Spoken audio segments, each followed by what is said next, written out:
জীৱনত এবাৰ হ'লেও এই 4 ৰাকাত নামাজ আপুনি পঢ়িব, মহান আল্লাহ তাআলাই আপোনাৰ জীৱনৰ সকলো গুনাহ মাফ কৰি নিষ্পাপ মাসুম কৰি দিব, আপোনাৰ জীৱনৰ সকলো পাপ মোচন হৈ যাব।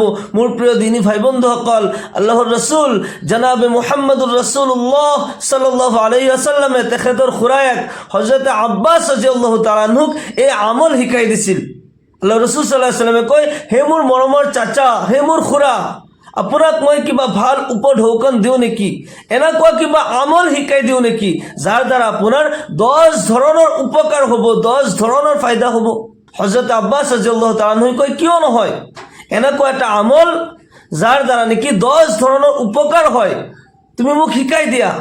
আল্লাহ ৰাসূল সাল্লাল্লাহু আলাইহি ওয়াসাল্লামে তেখেতৰ খুৰায়েক হযৰত আব্বাস ৰাদিয়াল্লাহু তাআলা আনহুক এই 4 ৰাকাত নামাজ শিকাই দিয়ে, যি নামাজক সলাতুত তাসবিহ বুলি কোৱা হয়, তাসবিহ নামাজ বুলি কোৱা হয়।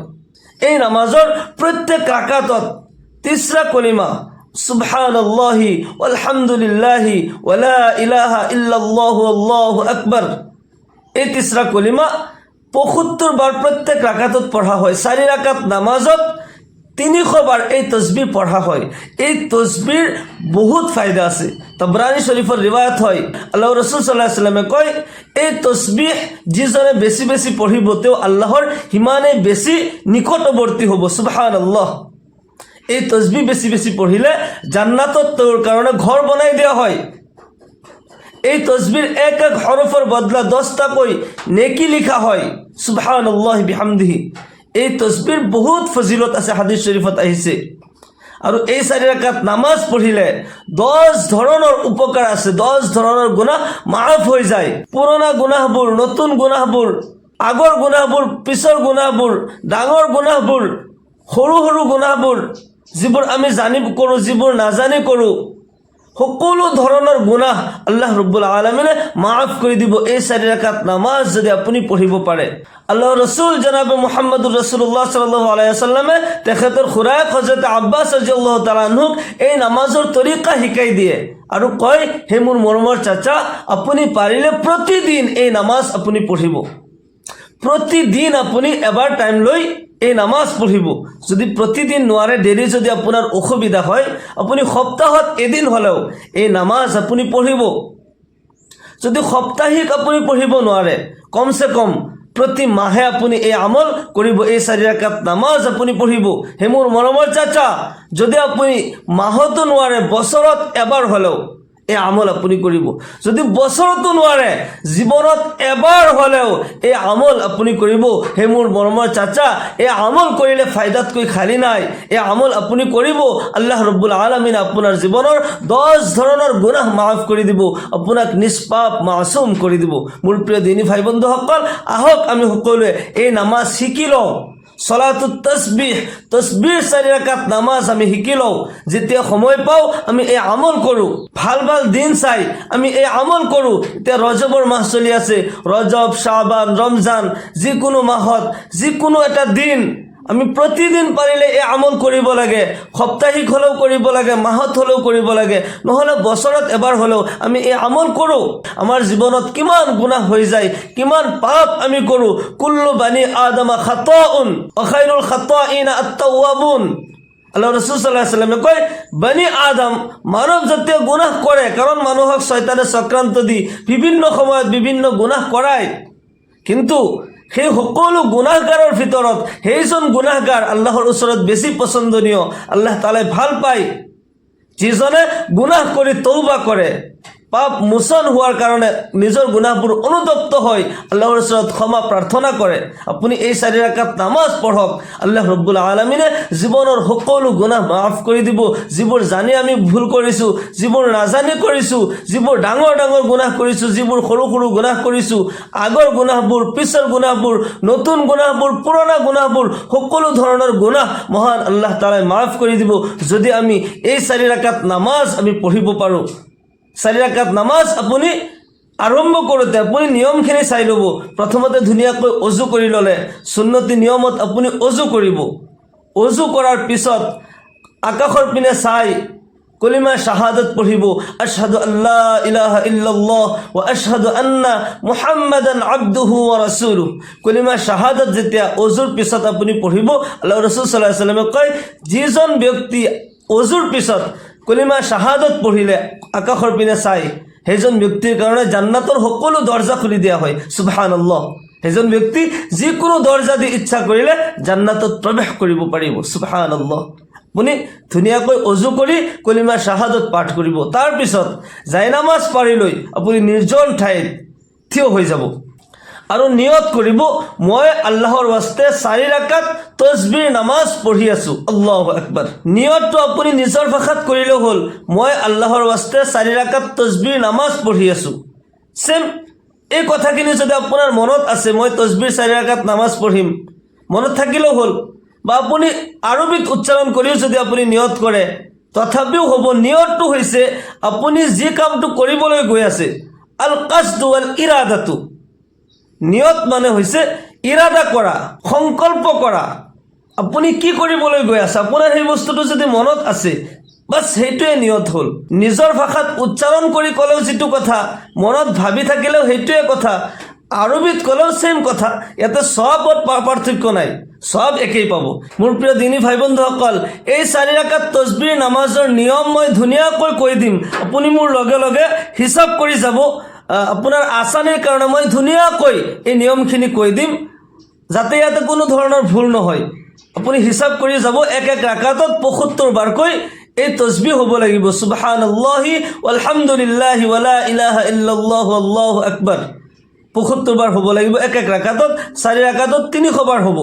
আপুনি আৰম্ভণিত আল্লাহু আকবাৰ বুলি তাকবীৰে তাহৰিমা বান্ধিলে। তাকবীৰে তাহৰিমা ফৰজ হয়, কিন্তু বান্ধাটো কিন্তু ফৰজ নহয়, সুন্নত হয়। আমাৰ মাহফনীসকলে চিনাৰ ওপৰত হাত বান্ধিব আৰু পুৰুষসকলে নাভিৰ তলত হাত বান্ধিব। তাৰপিছত চানা পঢ়িব, সুবহানাকাল্লাহুম্মা বিহামদিকা ওয়া তাবাৰাকা ইসমুকা ওয়া তাআলা জাদ্দুক ওয়া লা ইলাহা গায়ৰুক। চানা পঢ়িলে তাৰপিছত 15 বাৰ এই তসবিহ পঢ়িব, এই কলিমা পঢ়িব, সুবহানাল্লাহি ওয়ালহামদুলিল্লাহি ওয়া লা ইলাহা ইল্লাল্লাহু আল্লাহু আকবার 15 বাৰ ইয়াতে পঢ়িব। তাৰপিছত আউযু বিল্লাহ বিসমিল্লাহ, সূৰা ফাতিহা, অন্য এটি সূৰা। আপোনাৰ আসানিৰ কাৰণে মই এইখিনি পঢ়ি দিছোঁ। আউযু বিল্লাহি মিনাশ শাইতানিৰ রাজীম, বিসমিল্লাহির রহমানির রহিম, আলহামদুলিল্লাহি রাব্বিল আলামিন, আর রহমানির রহিম, মালিকি ইয়াউমিদ্দিন, ইয়াকা না'বুদু ওয়া ইয়াকা নাস্তাঈন, ইহদিনাস সিরাতাল মুস্তাকিম, সিরাতাল লাযিনা আন'আমতা আলাইহিম গায়রিল মাগদুবি আলাইহিম ওয়ালাদ-দাল্লিন। আমিন মনে মনে পঢ়িব। তাৰপিছত অন্য এটা সূরা, বিসমিল্লাহির রহমানির রহিম, কুল ইয়া আইয়ুহাল কাফিরুন লা আ'বুদু মা তা'বুদুন ওয়া লা আনতুম আবিদুনা মা আ'বুদ ওয়া লা আনা আবিদুম মা আবাদতুম ওয়া লা আনতুম আবিদুনা মা আ'বুদ লাকুম দীনুকুম ওয়ালিয়াদিন। পঢ়া হ'ল। তাৰপিছত আকৌ 10 বাৰ সেই কলিমা পঢ়িব, সুবহানাল্লাহি ওয়ালহামদুলিল্লাহি ওয়া লা ইলাহা ইল্লাল্লাহু আল্লাহু আকবার। সানা পঢ়ি লৈ 15 বাৰ পঢ়া হৈছিল, আৰু কেৰাত পঢ়াৰ পিছত আকৌ ৰুকুত যোৱাৰ আগতে 10 বাৰ, ইয়াতে 25 বাৰ হ'ল, মনত ৰাখিব। তাৰপিছত আল্লাহু আকবাৰ বুলি ৰুকুলৈ যাব, ৰুকুত যাই ৰুকুৰ তসবিহ পঢ়িব, সুবহান ৰাব্বিয়াল আযীম, সুবহান ৰাব্বিয়াল আযীম, সুবহান ৰাব্বিয়াল আযীম 3 বাৰ পঢ়িলে।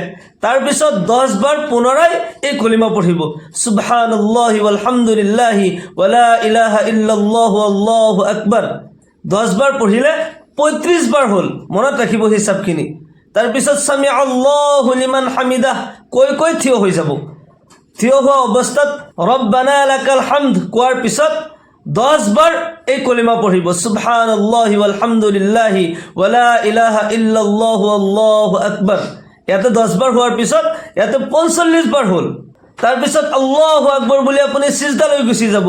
সিজদাত যাই সিজদাৰ তসবিহ পঢ়িব, সুবহান ৰাব্বিয়াল আ'লা, সুবহান ৰাব্বিয়াল আ'লা, সুবহান ৰাব্বিয়াল আ'লা 3 বাৰ কোৱাৰ পিছত এই কলিমা 10 বাৰ পঢ়িব, সুবহানাল্লাহি ওয়ালহামদুলিল্লাহি ওয়া লা ইলাহা ইল্লাল্লাহু আল্লাহু আকবাৰ 10 বাৰ পঢ়িলে ইয়াতে 55 বাৰ হ'ল, 55। তাৰপিছত আল্লাহু আকবৰ বুলি বহি যাব। দুই সিজদাৰ মাজত বহাটোক জলসা বুলি কোৱা হয়। ইয়াতে এটা দোৱা আছে, আল্লাহুম্মা গফিৰলি ৱাৰহামনি ৱাহদিনি ৱাৰজুকনি ৱাআফিনি। এই দোৱা পঢ়াটো মুস্তাহাব হয়, পঢ়িলে সব আছে, নপঢ়িলেও কথা নাই, সেইটো আপুনি পঢ়ক বা নপঢ়ক, কিন্তু ইয়াতে বহি থকা অৱস্থাত 10 বাৰ তিসৰা কলিমাটো পঢ়িব, সুবহানাল্লাহি ওয়ালহামদুলিল্লাহি ওয়ালা ইলাহা ইল্লাল্লাহু আল্লাহু আকবাৰ। 65 হল, 65 বাৰ হল। তাৰপিছত আল্লাহু আকবৰ বুলি পুনৰাই সিজদালৈ যাব। দ্বিতীয় সিজদাত যায়, দ্বিতীয় সিজদাৰ তসবিহ পঢ়িব, সুবহান ৰাব্বিয়াল আ'লা সুবহান ৰাব্বিয়াল আ'লা সুবহান ৰাব্বিয়াল আ'লা। 3 বাৰ পঢ়াৰ পিছত আকৌ এই তসবিহ সুবহানাল্লাহি ওয়ালহামদুলিল্লাহি ওয়ালা ইলাহা ইল্লাল্লাহু আল্লাহু আকবার 10 বাৰ পঢ়িব। এক ৰাকাতত আপোনাৰ এই তসবিহ সম্পূৰ্ণভাৱে 75 বাৰ হ'ল। 4 ৰাকাত নামাজত 300 বাৰ এই তসবিহ পঢ়া হ'ব। এনেকুৱাকৈ আপুনি এই নামাজ কমপ্লিট কৰিব। প্ৰথম ৰাকাতত আপুনি সূৰা কাফিৰুন পঢ়িছে, দ্বিতীয় ৰাকাতত সূৰা নসৰ পঢ়িব, তৃতীয় ৰাকাতত সূৰা লাহাব পঢ়িব, চতুৰ্থ ৰাকাতত সূৰা ইখলাছ পঢ়িব। একদম সহজৰ কাৰণে এইখিনি সূৰা আপুনি পঢ়ি লৈ এনেকুৱাকৈ আপুনি নামাজ পঢ়িব।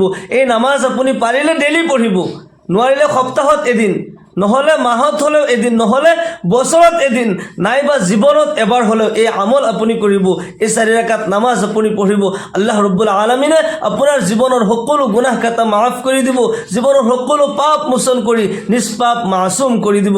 আল্লাহ ৰাসূল সাল্লাল্লাহু আলাইহি ওয়াসাল্লামে তাকিদ দি কৈছে, হে মোৰ মৰমৰ চাচা, হে মোৰ খুৰা, আপুনি পাৰিলে ডেইলি পঢ়িব, নহ'লে সপ্তাহত এদিন, নহ'লে মাহত এদিন, নাইবা বছৰত এদিন, নহ'লে হে মোৰ মৰমৰ চাচা জীৱনত এবাৰ হ'লেও এই নামাজ আপুনি পঢ়িব। সেইকাৰণে মোৰ প্ৰিয় দিনী ভাই বন্ধুসকল, আজি এই ভিডিঅ'ৰ জৰিয়তে আমি যাতে এই নামাজখিনি শিকি লওঁ, আল্লাহ ৰব্বুল আলামিনে আমাক ইয়াৰ ওপৰত আমল কৰাৰ তৌফিক দান কৰক, আমাক সকলোকে ইহকাল পৰকালত কামিয়াবি দান কৰক। সকলোকে আল্লাহুম্মা আমিন। ওয়া আখিৰু দাওয়ানা আনিল হামদুলিল্লাহি ৰাব্বিল আলামিন। আসসালামু আলাইকুম ওয়া ৰাহমাতুল্লাহি ওয়া বাৰাকাতুহু।